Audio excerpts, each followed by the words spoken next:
Deputy CM Shri सम्राट चौधरी जी जो हैं यहाँ शिफ्ट होने वाले हैं, उनका ये सरकारी बंगला उनको आवंटित हुआ है। तो हमने देखा है कि किस प्रकार से यहाँ की जो सामानें थीं, जो बेसिक सामानें थी वो यहाँ से गायब दिखी। सामने जो बेड था, बेड का वॉल तो दिख रहा है, लेकिन यहाँ के कर्मचारी ने बताया कि ये हाइड्रोलिक बेड था यहाँ पे, उस हाइड्रोलिक बेड को यहाँ से ले जाया गया है। रूम के अंदर से सारे लाइट्स को खोल लिए गए हैं, एयर कंडीशन को खोल लिए गए हैं, महंगे जो सोफा सेट थे, उन सभी सोफा सेट को यहाँ से ले जाया गया है। बाहर में फाउंटेन था, फाउंटेन के लाइट्स को भी खोल लिया गया है। सामान से जो सरकारी आवास के अंदर सरकारी संपत्तियां होती हैं, उस सारी सरकारी संपत्ति को तेजस्वी यादव जी ने यहाँ से ले जाने का काम किया। हम समझ सकते हैं भली भांति जिस प्रकार से तेजस्वी यादव जी की परवरिश हुई है, उनकी जो सोच है, जिस परिवार से आते हैं, जिस राजनीतिक दल से आते हैं, कि जब भी उनको मौका मिलता है वो सरकारी संपत्ति को लूटने में विश्वास रखते हैं। नमस्कार, आप देख रहे हैं NBC 24 और मैं हूं आपके साथ इंद्रजीत कुमार। देखिए, अभी हमारी मौजूदगी 5 देश रत्न मार्ग डिप्टी सीएम के आवास पे है, जहां पर भवन निर्माण के द्वारा जो है अब डिप्टी सीएम सम्राट चौधरी को अलाउड कर दिया गया है। इससे पहले जो है नेता प्रतिपक्ष तेजस्वी यादव जब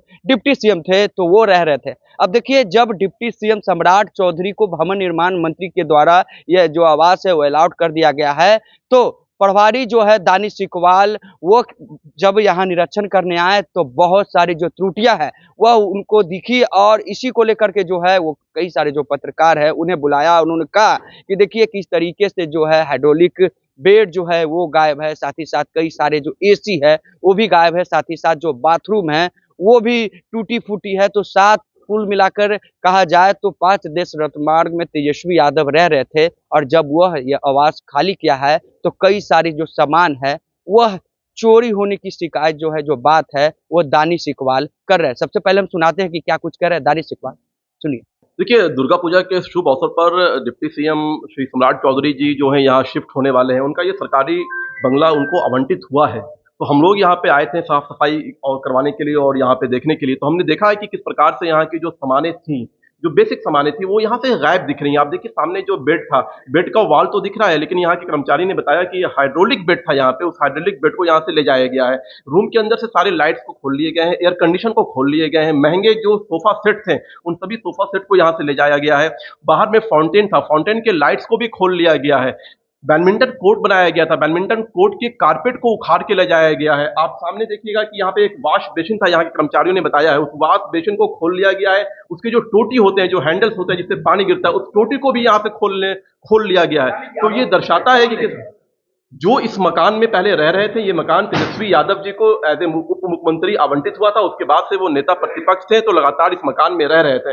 अभी कुछ दिन पहले उन्होंने ये आवास को खाली किया है, और उन्हीं के द्वारा यहाँ के जो बेसिक सामान थे, जो सरकारी आवास के अंदर सरकारी संपत्तियां होती हैं, उस सारी सरकारी संपत्ति को तेजस्वी यादव जी ने यहाँ से ले जाने का काम किया। हम समझ सकते हैं भली भांति जिस प्रकार से तेजस्वी यादव जी की परवरिश हुई है, उनकी जो सोच है, जिस परिवार से आते हैं, जिस राजनीतिक दल से आते हैं, कि जब भी उनको मौका मिलता है वो सरकारी संपत्ति को लूटने में विश्वास रखते हैं। उसी के आधार पर तेजस्वी यादव जी ने आज इस आवास को खाली करने के बाद यहाँ की सरकारी संपत्ति को भी लूटने का काम किया है। नहीं, अब जो है ये सरकारी जनता, बिहार की जनता इस चीज को देख रही है। हमने सारे सबूत के साथ, एविडेंस के साथ आपके सामने, ये नहीं कि मैं आरोप लगा रहा हूं, आपके सामने है कि ये बेड, आप बेड के वॉल आपको दिख रहे हैं, इसके बेस नहीं है, ये आपको सामने दिख रहे हैं कि यहाँ से टोटी ले जाया गया है। तो निश्चित तौर पर ये सब जग जाहिर है बिहार की जनता के सामने, और बिहार की जनता इस बात को सोच जरूर रही होगी कि पहले जो उन्होंने तेजस्वी प्रसाद यादव के परिवार को सत्ता और शासन भेजा था, तो उन्होंने देखा किस प्रकार से बिहार को लूटने का काम किया था। तो अब इस बात से ये प्रमाणित हो जाता है कि बिहार की जनता अब कतई तेजस्वी यादव और उनके परिवार के किसी व्यक्ति को सत्ता या शासन में लाने का कार्य तो बिल्कुल ही नहीं करेगी। आपको भवन निर्माण विभाग के द्वारा अलॉट हुआ था सम्राट चौधरी जी को, क्या क्या लिस्ट मिला है?